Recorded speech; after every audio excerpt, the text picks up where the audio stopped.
All right, welcome back. I'm Kevin McCain with Idaho Art Classes and Kevin McCain Studios. So today we're going to talk about a certain concept of perspective that when I first got to taught perspective way back in the day, I wasn't quite clear on stuff, and I didn't, it wasn't until much later that some of the clarity happened that made it make so much more sense. Because again, when I was first taught perspective, we're just like, oh, here's some boxes, and this is a 1-point box, and this is a 2-point box, and this is how you do it. But there wasn't enough information for me to make sense of it and to how it applied to the world around me. And the truth is that perspective does apply to the world around us. And usually when people are like, well, it just doesn't work, or I don't think that's right, or I just think it's,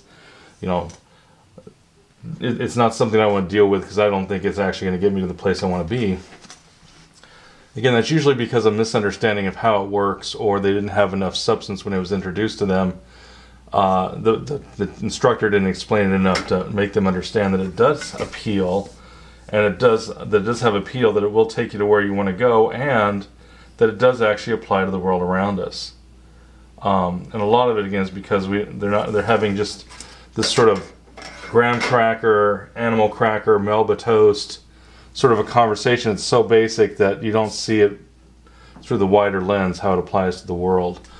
This was one of these things that I didn't understand. It's like, well, 1 point, 2 point, okay, but, and don't get me wrong, I was like, oh, I didn't like it though, because I didn't have enough substance to really use it effectively, but I got the gist of it, that I could kind of use it. But the real power of perspective eluded me for many years until I actually learned more about it, and then all of a sudden all the lights came on. Because perspective is really no more than the science of how we see, how we as humans perceive, the world around us is what perspective is based on. It's all based on optics. It's based on the mechanics of the eye. It's based on, three-dimensional space and so forth and so on. So the first thing that I didn't really get, and I wanted to show you guys this, is that you can have multiple perspective views in the same drawing. And again, some of you might be like, well, that's basic. How did you just get? I just didn't. I just didn't put enough gray matter into it, and it wasn't taught. We weren't told this. And so this is where we have right here our horizon line. We have our center of vision. From this point, the center of vision where it meets the horizon line. If you came straight out, that would be your line of sight. And where the center of vision and horizon line cross, that's always your 1-point vanishing point. That's always where that is right there. Okay, so we already have, with our center of vision, we already have defined the 1-point vanishing point, and then I have a left and right vanishing point over here. And so I've made a box that performs to the 1-point vanishing point, where we start with a true square, and then everything just goes to that one vanishing point. Whereas this one, we have a 2-point perspective box. And so, with the 2-point perspective box, we have, going to the left and going to the right. And hopefully we can see that these two boxes look very different, because this right here is 1-point perspective, and this is 2-point. And essentially we have, this is for our set 1, because this is performing to one set of vanishing points, or point as the case may be. In this set there's only one, so we'll say this is set number 1, and then this over here, these two vanishing points are set number 2. Okay, so that's our set number 2, and so this box is conforming to set number 2 up there. So again, between these two vanishing points, right through here, we've got that this is set 2.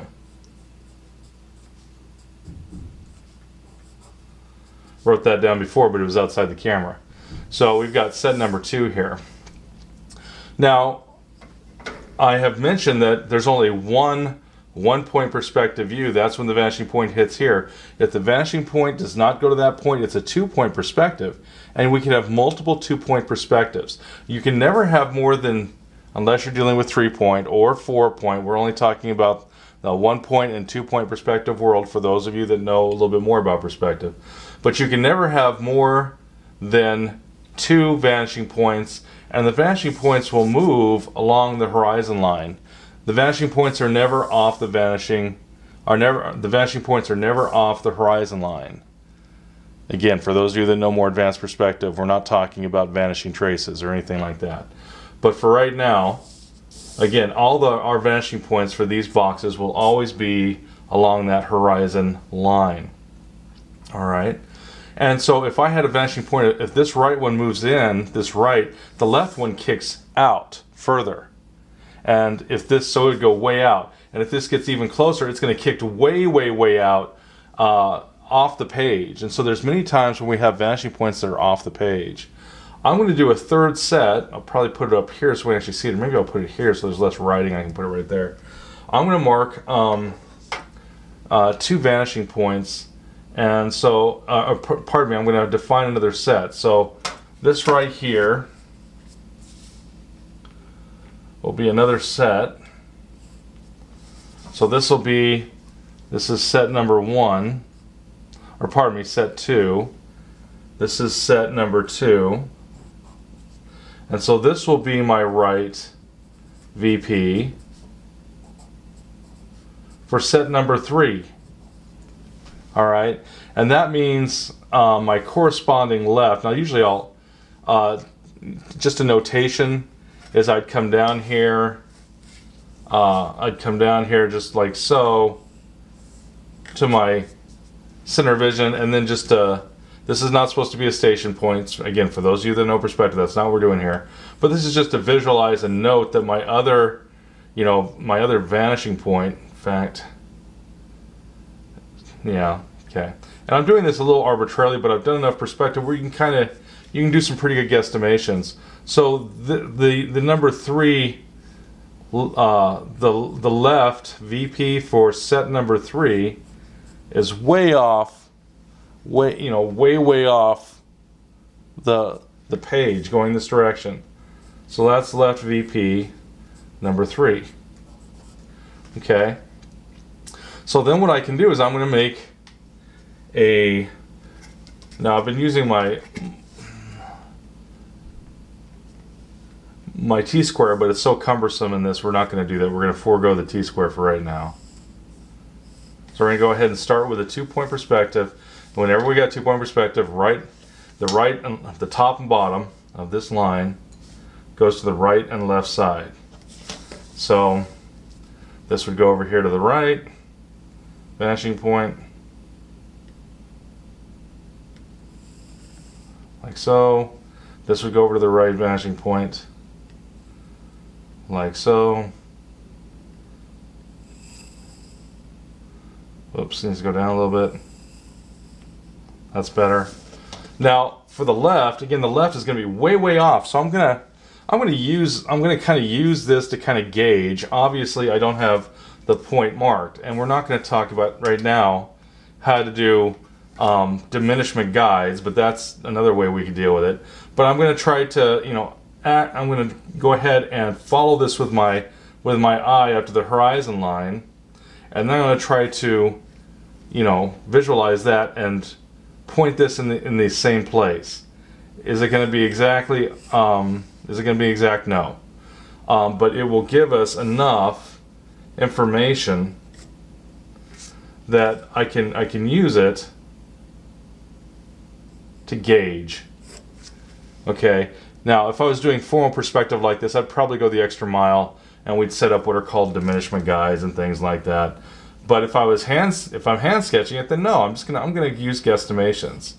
But the guesstimations we're using is based on some very, the knowledge of how it works, and so your guesstimations are going to be fairly close. And the more you use them, the more that you'll, just by guesstimating, you'll be like, yep, there's my drawing, and people will be like, dang, wow, look at that. That looks just like it's supposed to be. And it's not. There's some error in it, but see, our eyes are really bad at gauging error. And so we can get it close enough as artists for people like, yeah, we'll make people believe that it's right. And that's what we do as artists all the time. We're not chasing some sort of, we're not doing some engineering drawing where it's got to be like 0.000, millimeters within, tolerance of, being exact. Thank goodness we're not doing that. It just has to be enough that our eye goes, yeah, I'll believe that. And we can make our eyes believe something that's, if we're measuring it is way off, but our eye can't tell because our eye is pretty clumsy when it comes to measuring. So we go, yeah, that's perfect. Look at that, nailed it. And so that's the whole thing, is that by understanding, perspective and using it to sketch with by hand, and then also doing some of the formal layouts like this, we're going to learn how to do it very, very well. So again, this is a box that now conforms to set 3. So this is also 2-point, because everything other than something going to that vanishing point is 2-point. But this is, conforming to our set number 3 vanishing points. And that was with our right vanishing point there, and then our left going way, way off the page. And again, I was just guesstimating, where it is on the horizon line, but it's so far out that, again, as long as I get close, you're gonna be like, yeah, that looks right. Even though if I was missing that, you're zoomed in quite a bit. So this is maybe just under an inch. So even if I was missing that, that vanishing point by half an inch, it's so far out that it's going to have very little effect on these angles. So again, for guesstimations, this is fine. If I was doing something much more formal, maybe an architectural rendering or something like that, I might go the extra mile and lay out what are called diminishment guides, so you can get much, much, much, much closer. So anyways, this is the idea that we can have multiple sets of vanishing points in a scene. And so I could have something that's turned even more than this one and not turned as much as that one, or something that's turned a little more than this but not as much as that. Again, I could start to put in a 4th set. You could say, well, this is, if that's my right, this is my right, I'll just put RVP, and this is for number 4. Well, again, this isn't going to kick out as far as this one, so we'd go, okay, let's bring this about to here. Now again, I'm bringing it here just as a guide. This is not supposed to be the station point, so don't misunderstand what I'm doing there. And again, for those that don't know what a station point is, ignore that whole conversation. But I just want people to know that know perspective to go, hey, wait a minute, that's not the station point. You're right, it's not. That's not for a station point. But again, this one is actually going, I guess I could get out something that's actually straight, but this one's going off to the left, except it's at a softer angle. Or pardon me, but the angle's up here. It's not open as far as this one. So this one's going to this one right here is to the number 3. Now this is kind of running over that one, so I'm going to have to kind of try to clarify that. But again, I could put, again, multiple sets of vanishing points. And when you get really good at this, so this line here versus this line here, now this is going to get a little crazy, so please don't. This was to the other left vanishing point. This one right here is to my left VP number 4.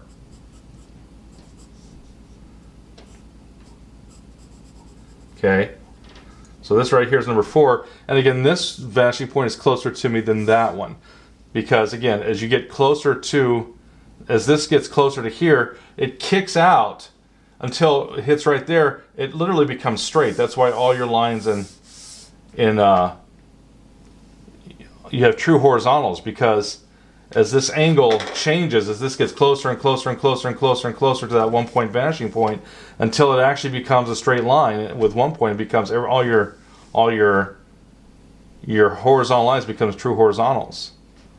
Whereas this would be where it's kicked out a little bit, so it's kicking out from here. It's kicking out further because this is closer. If I put one right there, this would kick out even softer. It wouldn't be straight yet, but it'd be close to it. So as if I did the opposite way with the left, this left crawled closer, the right would kick further and further out, right? If I brought it over here, well, then it would start to come onto the drift onto the page at some point. So this is doing multiple sets of vanishing points in a perspective scene. Now, there's other things we haven't talked about. We haven't talked about distortion. We haven't talked about the distance line. We haven't talked a lot about the picture plane or measured perspective. But these are things that will come into play and that we'll talk about. And that's how you can take something that seemingly doesn't have, isn't really that powerful, and you start to unlock and go, wow, that, oh, I can see how that works, and oh, I can see how that would look. And by doing these formal exercises, it builds your creativity. It builds your own 3D program in your brain. And the more you understand this, the better you'll be at being able to visualize scenes. But you can even take a scene that you visualize and go, what if I rotate it this much?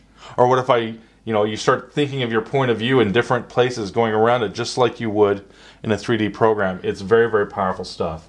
So this has been Kevin McCain with Idaho Art Classes. I hope that you'll watch this video, think about these ideas and concepts, and try to incorporate it into your drawing. You guys take care now. Be more creative. Bye-bye.